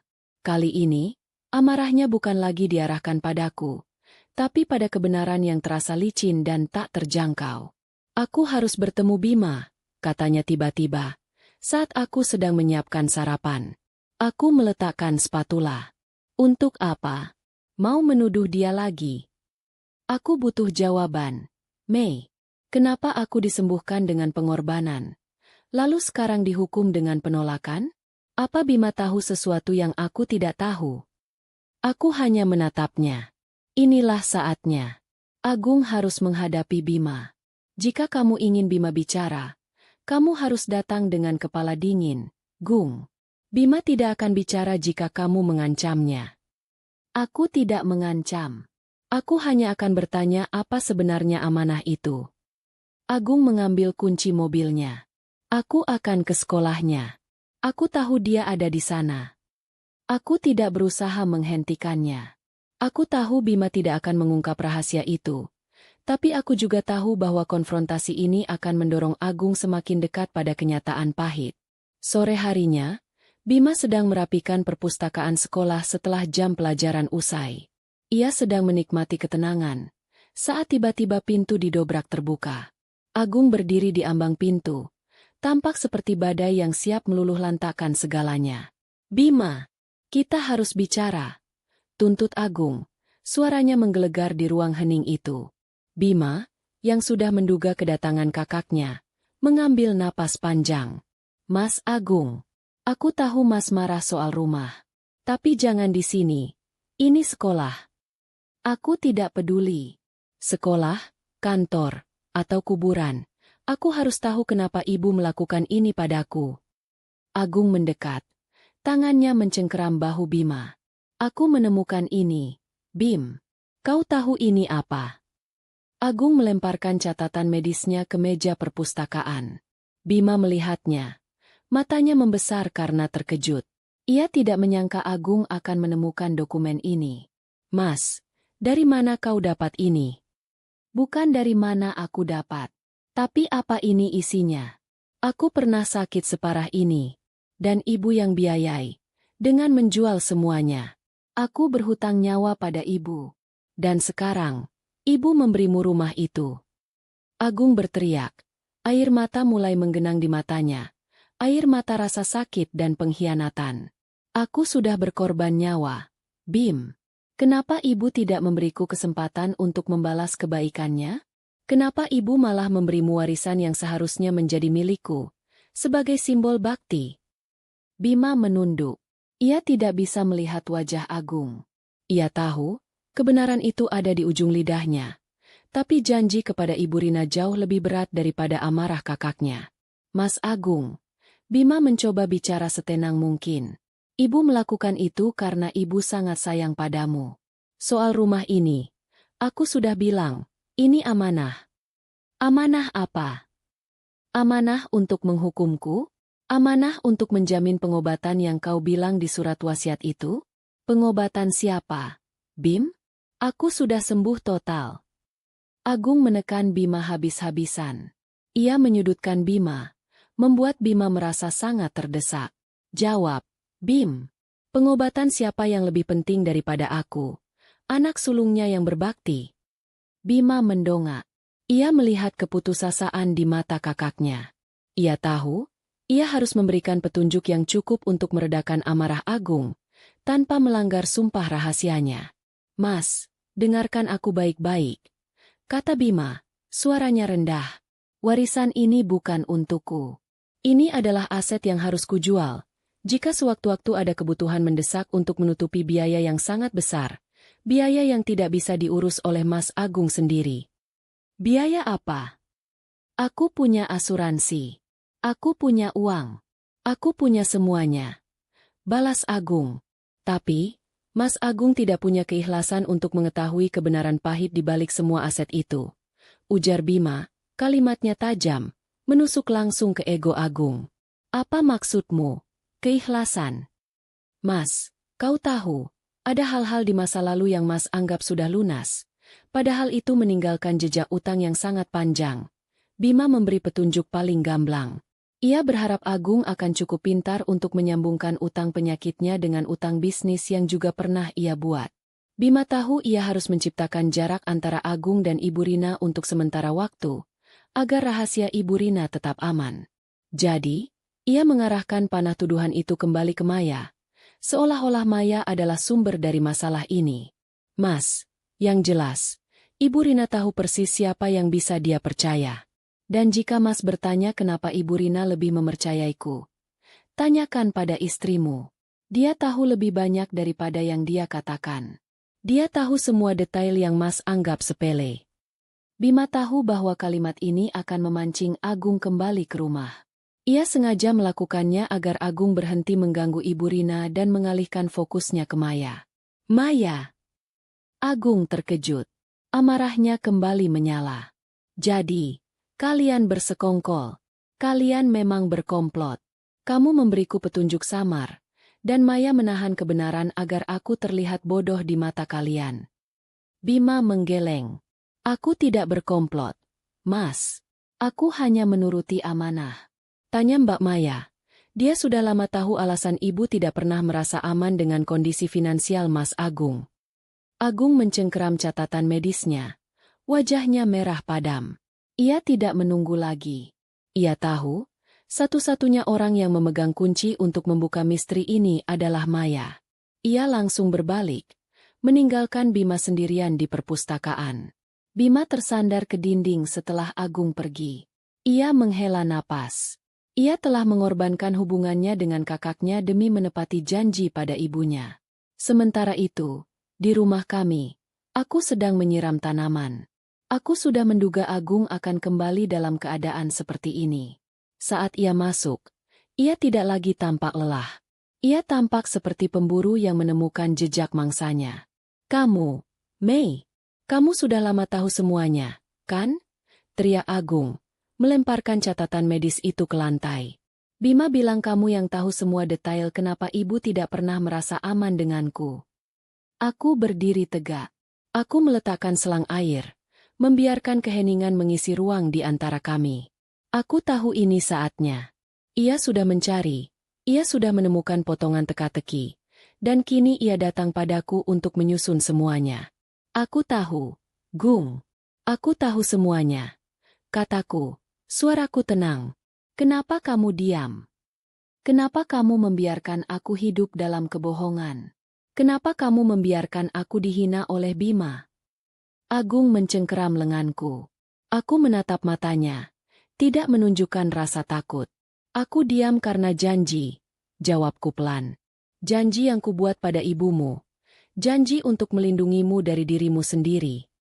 Agung melepaskan cengkeramannya. Kata-kataku menusuknya lebih dalam daripada tuduhannya pada Bima. Melindunginya dari dirinya sendiri? Apa maksudmu? Aku tidak butuh dilindungi. Oh, kamu sangat butuh dilindungi, Gung. Kamu butuh dilindungi dari kenyataan bahwa kamu pernah nyaris membuat rumah ini disita karena kamu salah perhitungan. Kamu butuh dilindungi dari kenyataan bahwa warisan Bima itu adalah utangmu yang harus dilunasi. Aku menatapnya lurus-lurus. Aku sengaja memberikan sedikit clue tentang utang itu. Aku tahu ia akan marah, tetapi inilah yang ia butuhkan. Kebenaran pahit, sedikit demi sedikit. Wajah Agung pucat. Ia melihat catatan medis itu. Ia melihat amarah Bima. Ia melihat diamku. Semua mengarah pada satu kesimpulan yang ia coba hindari. Ia adalah sumber masalah dalam keluarga ini. Aku tahu, setelah konfrontasi dengan Bima ini, Agung akan kembali ke kamar tamu. Tapi kali ini, ia tidak akan marah padaku. Ia akan marah pada dirinya sendiri. Dan itu adalah langkah pertama menuju penebusan. Setelah konfrontasi sengitnya dengan Bima dan sedikit petunjuk yang kuberikan, Agung mengunci diri di ruang kerjanya. Ia tidak lagi peduli dengan kamar tamu. Ruang kerjanya, dengan segala dokumen lama dan catatan medis yang tersebar di meja, kini adalah medan perangnya. Ia sibuk menghitung, mencocokkan tanggal, dan mencoba mengingat detail utang bisnisnya yang ia yakini sudah lunas. Aku membiarkannya. Aku tahu, jika aku mendesaknya sekarang, ia akan meledak. Ia harus mencapai titik nol. Titik di mana egonya hancur total oleh fakta-fakta yang ia temukan. Tapi, kesabaranku juga terbatas. Sudah hampir seminggu kami hidup dalam keheningan yang menyiksa. Aku lelah dituduh bersekongkol. Lelah menjadi istri yang dicurigai. Aku adalah penjaga rahasia. Pengorbanan terbesarku dalam pernikahan ini. Dan aku memutuskan, sandiwara ini harus segera berakhir. 6 bulan menunggu pelunasan cicilan Bima terasa terlalu lama jika rumah tanggaku terancam hancur setiap malam. Aku mencapai titik patahku pada malam itu. Aku sedang mencuci piring di dapur. Aku mendengar Agung berbicara sendiri di ruang kerjanya. Bukan marah, tapi menangis. Suara isaknya teredam. Suara seorang pria dewasa yang akhirnya menyadari betapa rapuhnya dia. Aku tidak bisa mengingatnya utang itu. Kenapa aku tidak ingat? Lirihnya. Aku berhenti mencuci. Tanganku basah. Tapi hatiku jauh lebih basah.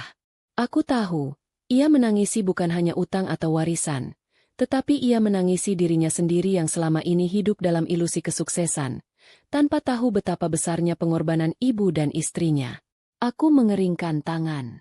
Aku memutuskan, ini adalah waktu yang tepat. Ia sudah cukup menderita. Ia sudah cukup meragukan dirinya sendiri. Sekarang, ia harus tahu kebenarannya, agar ia bisa mulai membangun dirinya kembali, bukan dari ilusi, melainkan dari fakta. Aku berjalan menuju kamar kami. Aku membuka lemari dan mengambil kotak kayu kecil yang kusebutkan di bab 2. Di dalamnya, ada bukti-bukti yang tidak terbantahkan, salinan surat wasiat, kwitansi pelunasan cicilan Bima, dan yang paling penting, sebuah rekaman suara. Rekaman suara Ibu Rina. Aku berjalan menuju ruang kerja Agung. Aku berdiri di ambang pintu. Ruangan itu berantakan, dan Agung duduk di kursi, wajahnya basah oleh air mata, memegang sebuah kwitansi lama yang sudah kumal. "Apa yang kamu mau, Mei?" tanyanya. Suaranya putus asa. "Aku mau kamu dengar ini," kataku. Aku berjalan masuk, meletakkan kotak itu di meja, tepat di samping catatan medisnya. "Kamu ingin tahu kenapa Ibu Rina memberikan warisan itu pada Bima? Kamu ingin tahu kenapa aku diam? Kamu ingin tahu kenapa ibu tidak pernah merasa aman dengan kondisi finansialmu?" Agung menatapku. Matanya penuh harap dan ketakutan. "Ini. Dengarkan sendiri," kataku. Aku mengambil alat perekam kecil dari dalam kotak.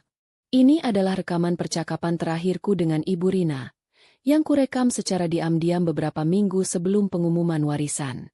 Aku melakukannya bukan karena aku ingin mengkhianati Ibu Rina, tetapi sebagai pegangan terakhir jika situasi menjadi sangat buruk. Aku menekan tombol play.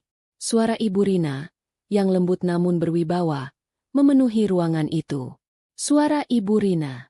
"Mei, kamu harus berjanji lagi pada ibu. Setelah semua urusan warisan ini selesai, setelah kamu kasih tahu Agung, ibu ingin dia tahu bahwa ibu tidak pernah membencinya. Ibu sayang dia. Nak, sangat sayang. Rumah ini, setelah ibu bantu bisnis Agung yang goyah 2 tahun lalu, ibu harus menjaminkannya lagi. Dan ibu tahu, Agung tidak akan pernah bisa melunasi utang itu dengan cepat, karena dia selalu mendahulukan gengsi perusahaannya. Agung bilang ia sudah melunasi semua utangnya, tapi dia hanya melunasi bunganya. Mei, pokoknya masih besar. Bima lah yang mengurus pelunasan itu, menggunakan sertifikat yang sudah atas namanya. Bima harus menjual sebagian kecil tanah di belakang untuk menutupi sebagian utang itu, agar cicilannya ringan. Ini adalah skenario teraman. Rumah ini harus aman, Mei. Rumah ini adalah warisan Bapak. Ibu tidak mau Agung tahu bahwa dia sudah 2 kali nyaris kehilangan rumah ini karena kesalahan finansialnya. Warisan itu adalah cara ibu membuat dia aman tanpa dia harus kehilangan harga dirinya.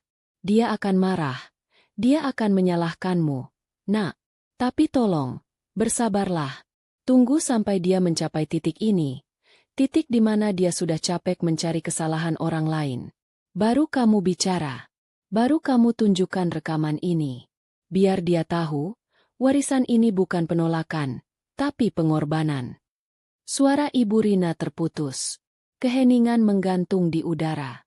Agung duduk membeku. Wajahnya yang tadi merah karena amarah kini pucat pasi, seperti mayat hidup. Ia tidak bergerak. Ia hanya menatap alat perekam kecil itu. Ia tidak hanya mendengar bahwa rumah itu digadaikan lagi. Ia mendengar bahwa ia berbohong tentang pelunasan utangnya. Ia mendengar bahwa istrinya tahu, adiknya tahu, dan ibunya harus melakukan intrik besar-besaran untuk menutupi kesalahan fatalnya. Agung mengangkat tangannya, gemetar, dan meraih kotak berisi dokumen itu. Ia menarik keluar kwitansi cicilan dari bank. Nama pembayar yang tertera di sana adalah Bima Pramana, bukan dirinya. Ia melihat angka-angka itu. Angka yang jauh lebih besar dari yang ia bayangkan. Selama ini, ia hidup dari uang yang seharusnya digunakan Bima untuk membangun hidupnya sendiri. Aku membiarkan kebeningan itu bekerja. Aku membiarkan kebenaran itu meresap ke dalam jiwanya. Kenapa kamu melakukan ini, Mei? Tanyanya. Suaranya sangat lirih. Tidak ada lagi amarah, hanya kekosongan. Karena aku sudah berjanji pada ibumu. Karena aku mencintaimu. Gung. Aku tidak mau kamu depresi jika tahu bahwa kamu, anak yang paling dibanggakan ibumu, adalah sumber dari utang terbesar keluarga ini.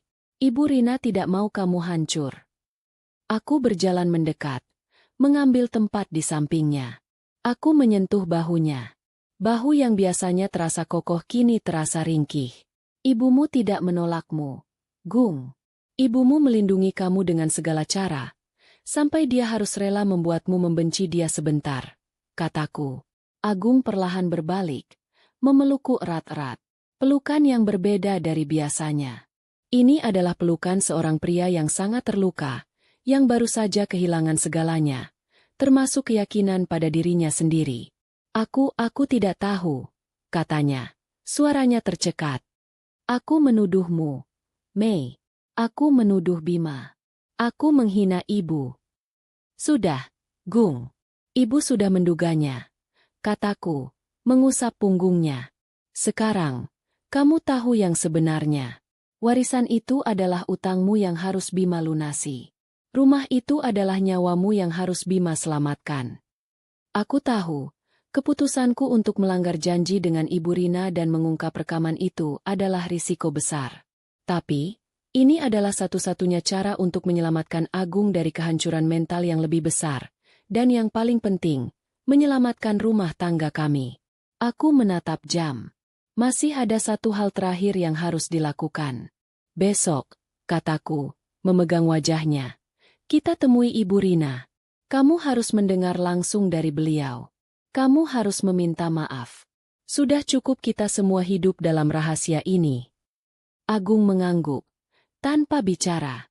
Air matanya terus mengalir. Ia sudah mencapai titik patah. Titik di mana ia tidak lagi melihat dirinya sebagai seorang direktur sukses, tetapi hanya sebagai seorang anak yang sangat dicintai oleh ibunya, dan seorang suami yang sangat dilindungi oleh istrinya. Pagi hari itu, suasana di mobil terasa berbeda. Agung mengemudi dengan kecepatan normal, tanpa ledakan emosi atau keheningan yang mencekam. Ia hanya diam, memegang setir erat-erat, wajahnya tampak kosong, seperti kanvas yang baru saja terhapus. Aku duduk di sebelahnya, memegang tas tangan yang berisi alat perekam suara Ibu Rina. Aku takut, Mei, bisiknya, saat kami hampir sampai di rumah Ibu Rina. Takut pada apa, Gung? Tanyaku lembut. Takut pada apa yang akan ibu katakan. Takut kalau ibu benar-benar kecewa padaku karena aku sudah 2 kali membuat masalah finansial besar. Dan aku tidak pernah tahu. Ibu tidak pernah kecewa padamu, Gung. Ibu hanya ingin kamu aman. Ayo, kataku, menguatkannya. Kami tiba di rumah Ibu Rina. Aku sudah memberitahu Bima tentang rencana pertemuan ini. Bima menyambut kami di teras. Ia dan Agung saling tatap. Tatapan yang kini tidak lagi dipenuhi amarah, tetapi rasa canggung dan penyesalan yang mendalam dari pihak Agung. Mas Agung, sapa Bima. Nadanya ramah. Agung hanya mengangguk pelan. Maaf, Bim. Soal kemarin, soal semua tuduhanku. Sudah, Mas. Aku mengerti. Maslah, ibu sudah menunggu. Potong Bima. Ia tahu permintaan maaf yang sesungguhnya harus ditujukan pada Ibu Rina. Kami masuk. Ibu Rina duduk di kursi kayu jati yang sama, di tempat ia mengumumkan penyerahan warisan itu. Beliau tampak lebih tua, lebih rapuh, seolah beban rahasia itu telah menguras energinya. Agung berjalan ke hadapan Ibu Rina. Ia tidak duduk, ia berdiri tegak, tapi bahunya lunglai. Ibu Rina menatapnya, matanya berkaca-kaca. Agung, anakku, ujar Ibu Rina. Suaranya bergetar. Ibu. Agung tidak bisa melanjutkan kalimatnya. Air mata yang ia tahan sejak semalam tumpah ruah. Ia berlutut di hadapan ibunya, memeluk kaki Ibu Rina. Ini adalah kali pertama dalam puluhan tahun Agung menunjukkan kelemahan dan kepolosan seorang anak kecil di depan ibunya. Maafkan aku, Bu. Maafkan aku. Aku sudah menuduh ibu, menuduh Maya, menuduh Bima. Aku bodoh, Bu. Aku sombong. Aku pikir aku sudah melakukan yang terbaik untuk keluarga. Tapi ternyata aku yang membuat ibu menderita. Isaknya keras. Ibu Rina meletakkan tangannya di kepala Agung, mengusapnya dengan penuh kasih sayang. Bangun, Nak. Jangan begini. Ibu tidak pernah marah padamu. Agung bangkit. Duduk di sofa di sebelah ibunya. Aku duduk di seberangnya.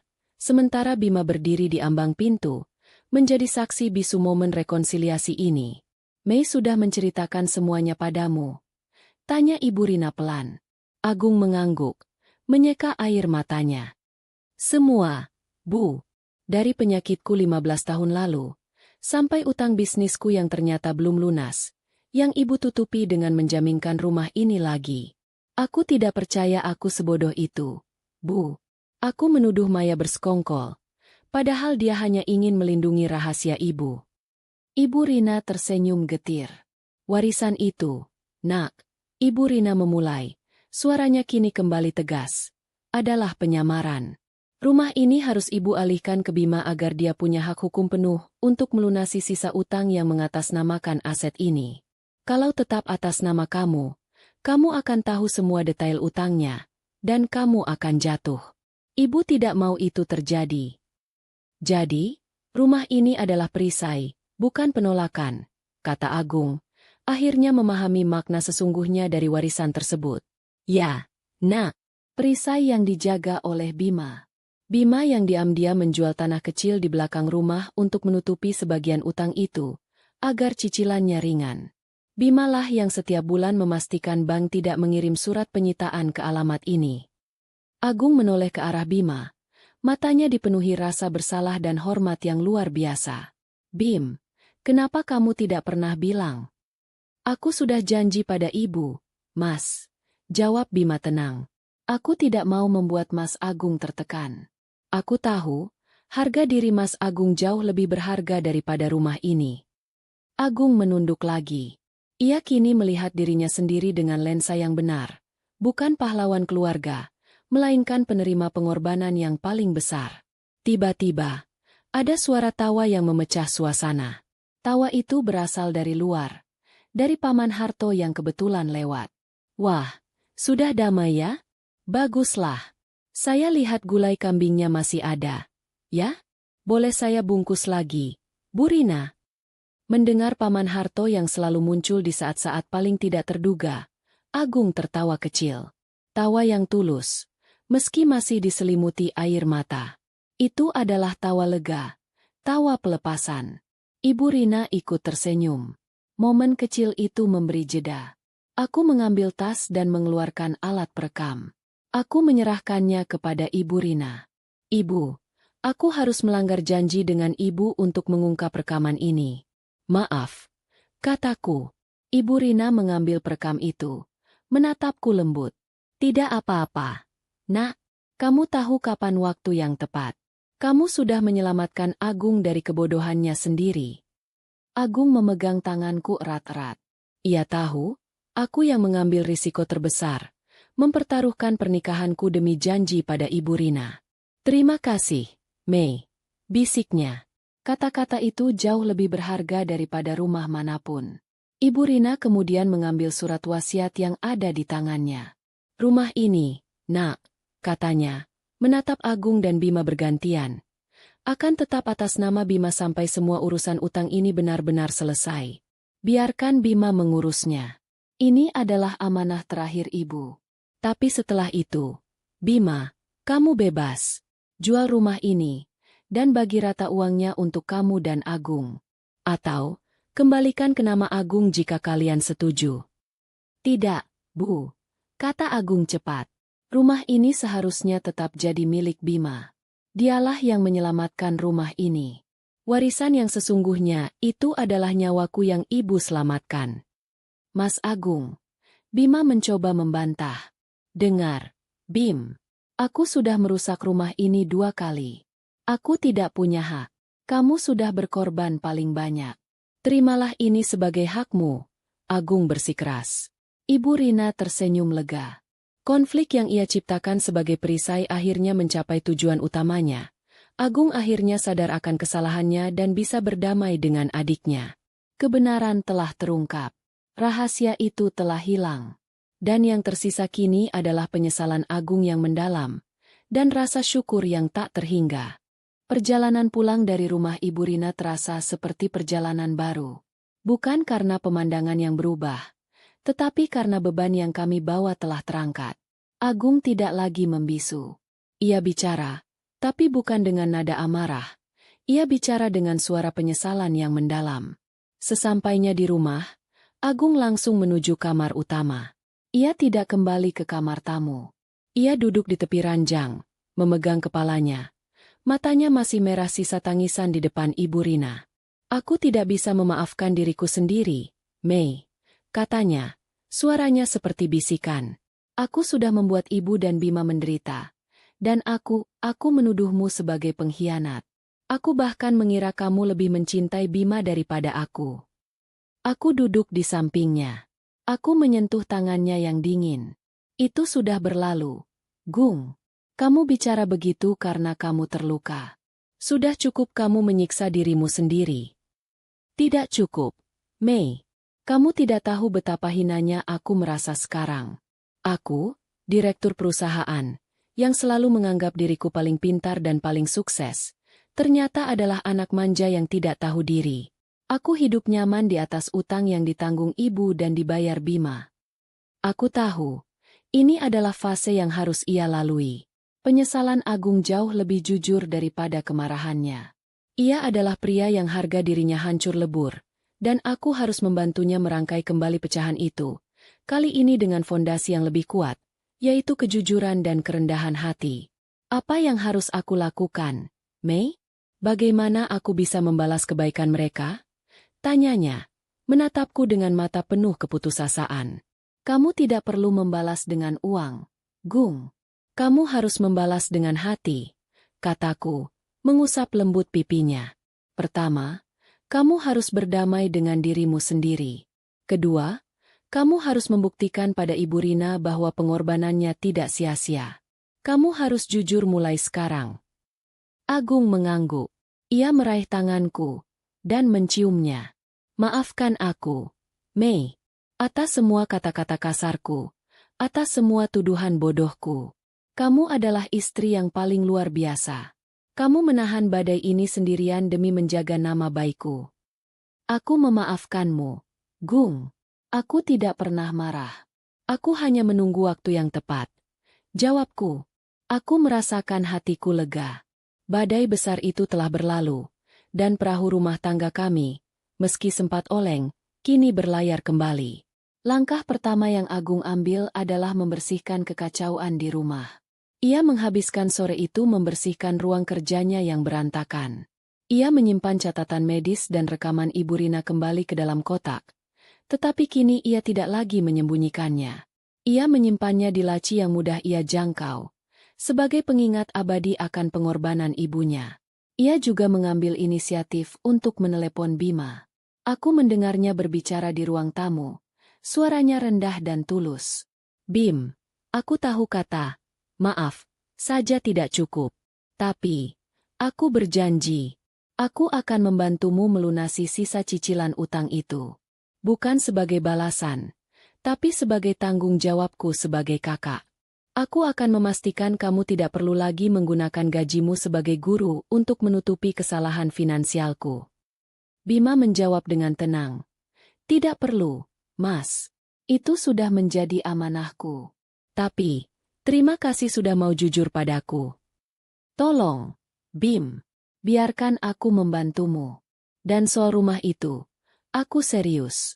Itu hakmu. Aku tidak akan mengambilnya." Perdebatan kecil itu membuatku tersenyum. Dulu, mereka bertengkar memperebutkan hak. Sekarang mereka bertengkar karena saling ingin berkorban. Ini adalah awal yang baik. Momen kedua datang di malam hari. Agung duduk di sofa, menonton sinetron bersamaku. Sinetron yang sama yang aku tonton malam itu saat ia mengunci diri. Tiba-tiba, ia menoleh ke arahku. "Mei, besok kita buat voice note untuk Ibu Rina." "Ya." "Untuk apa?" "Aku mau merekam permintaan maafku yang paling tulus. Aku mau berjanji pada ibu. Aku akan menjadi suami yang lebih baik untukmu. Dan aku akan menjadi anak yang lebih jujur. Aku tidak mau ibu terbebani lagi. Aku ingin ibu tahu, aku sudah dewasa. Aku sudah siap tahu kebenaran, seburuk apapun itu." Aku mengangguk. Haru. Itu adalah ide yang sangat bagus. Sebuah janji yang direkam adalah janji yang mengikat.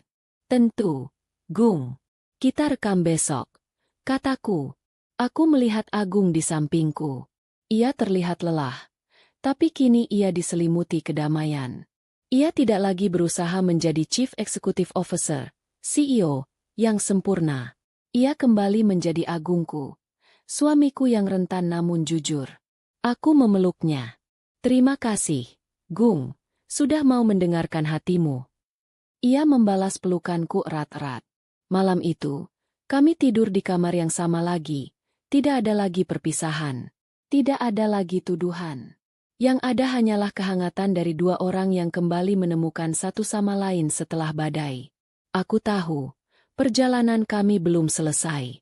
Memperbaiki hubungan dengan Ibu Rina dan Bima butuh waktu, dan melunasi utang itu butuh usaha.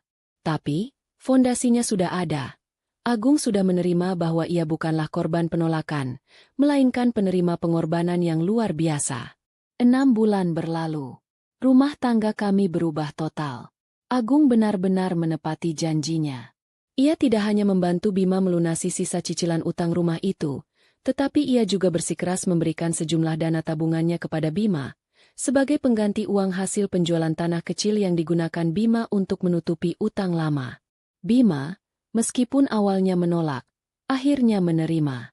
Bukan sebagai hadiah, melainkan sebagai ganti rugi atas pengorbanan finansial yang telah ia tanggung selama bertahun-tahun. Hubungan kedua kakak beradik itu kini dipenuhi rasa hormat yang mendalam, bukan lagi persaingan.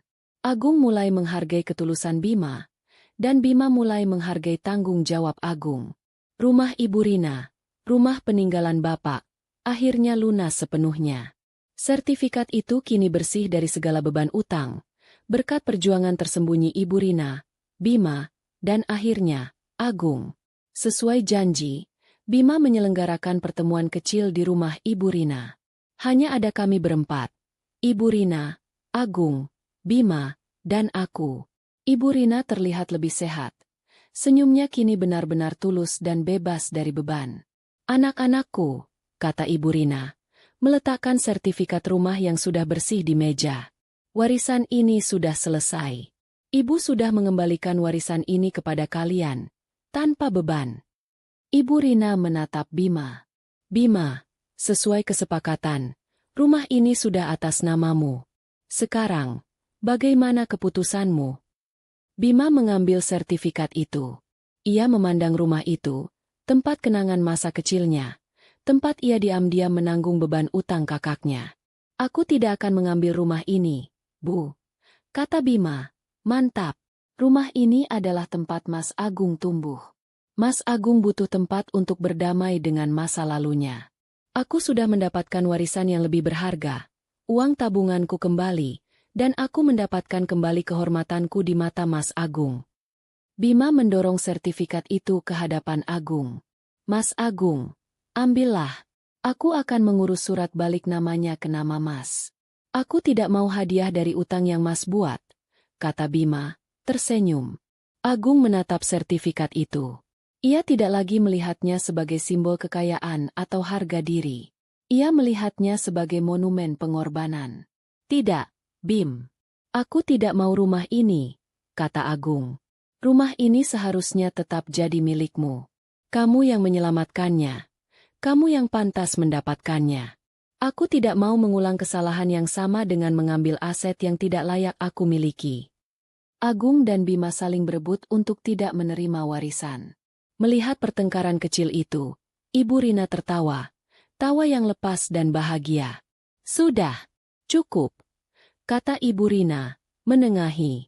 Kalian ini, dulu bertengkar karena uang, sekarang bertengkar karena kebaikan. Jadi begini saja. Ibu Rina mengambil sertifikat itu kembali, lalu menyerahkannya padaku. Maya, kamu yang pegang, putus Ibu Rina. Kamu yang paling jujur dan paling bertanggung jawab. Balik nama rumah ini. Jadikan atas nama kamu dan Agung. Anggap ini sebagai warisan yang menyatukan kalian kembali. Kalian berdua harus menjaganya bersama. Agung dan Bima tidak bisa membantah lagi. Keputusan Ibu Rina adalah keputusan yang paling bijaksana. Aku menerima sertifikat itu, merasa terharu. Aku tahu, warisan ini adalah hadiah terbesarku. Bukan karena nilainya, tetapi karena warisan ini adalah bukti nyata bahwa aku berhasil menjaga janjiku, dan aku berhasil menyelamatkan rumah tanggaku. Saat kami pamit pulang, Agung memeluk Ibu Rina erat. Bu, aku tidak akan pernah lupa pengorbanan Ibu, katanya. Terima kasih sudah memilih melindungi harga diriku. Meskipun itu berarti Ibu harus menyakiti perasaanku. Seorang ibu akan selalu melindungi anaknya. Nak, jawab Ibu Rina. Kamu sudah mendapatkan pelajaran berharga. Agung, jadilah suami dan anak yang jujur mulai sekarang. Dalam perjalanan pulang, aku menatap Agung. Ia tampak jauh lebih muda, tidak lagi dibebani oleh citra kesuksesan yang harus ia jaga. Aku menyesal, Mei, katanya. Aku menyesal karena aku menyia-nyiakan 25 tahun pernikahan kita hanya untuk mencari pengakuan di mata orang lain. Aku butuh ibu menolakku agar aku sadar. Warisan itu memang memecah rumah tangga kita sebentar. Gung, kataku, tersenyum. Tapi, warisan itu jugalah yang menyelamatkan rumah tangga kita selamanya. Aku tahu, Agung belajar sesuatu yang sangat penting. Ia belajar bahwa warisan sejati bukanlah rumah, tanah, atau uang. Warisan sejati adalah kesempatan kedua, yaitu membangun kembali kepercayaan di dalam rumah tangga, menghargai pengorbanan yang tidak terlihat, dan memiliki keberanian untuk mengakui kelemahan. Rumah kami memang tidak lagi terpecah. Justru, fondasinya kini jauh lebih kuat. Warisan itu akan menjadi cerita turun-temurun, bukan tentang rumah yang diperebutkan, melainkan tentang pengorbanan seorang ibu, ketulusan seorang adik, dan penebusan seorang suami. Aku melihat Agung di sampingku. Ia tersenyum, senyum yang sudah lama tidak kulihat. Senyum tanpa beban. Aku sudah membatalkan rencana balik nama warisan itu. Aku akan membiarkan rumah itu atas namamu, kata Agung. Kamu yang pantas menerimanya, Mei. Aku akan menerimanya, Gung. Tapi kita akan menjaganya berdua, kataku, menggenggam tangannya. Kami pulang, membawa sertifikat yang bersih, dan hati yang sudah bersih pula. Cerita tentang warisan yang memecah rumah tangga ini telah selesai, digantikan oleh kisah tentang keluarga yang menemukan kembali cinta sejati di balik tumpukan utang dan rahasia lama.